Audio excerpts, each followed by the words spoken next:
వ్యవస్థనంతా నాశనం చేసే కార్యక్రమాల్లో నేను కేసీఆర్ గారికి ఒకటే విజ్ఞప్తి చేశా. కేసీఆర్ గారు మీరంటే గౌరవం ఉంది, ఇవాళకి గౌరవం ఉంది, మిమ్మల్ని గౌరవిస్తా, మమ్మల్ని ఆదరించారు, ఆశీర్వదించారు.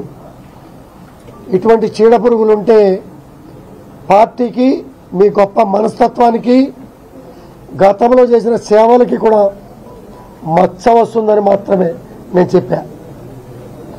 ఇప్పటికే ఇటువంటి వాళ్ళు ఉండటం వలన అధికారాన్ని కోల్పోయాం. ఇటువంటి వాళ్ళు ఉండటం వలన అధికారాన్ని కోల్పోయాం. తల్లి చెల్లి తేడా తెలియని వాడు, మీడియాతో మాట్లాడిన వాడు, సగభాగం అర్ధాంగులు ఉన్నవాడు, రాష్ట్రంలో సగం మహిళా ఓటర్లు ఉన్నటువంటి దేశంలో ఉన్నటువంటి పరిస్థితుల్లో చీరాగాజుల్ని, మహిళల్ని తేలిక చేసి మాట్లాడినవాడు.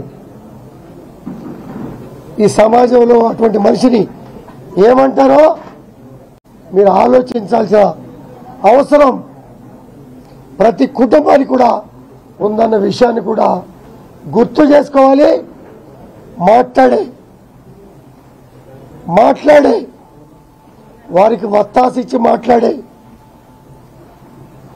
మనుషులందరికీ, నాయకుల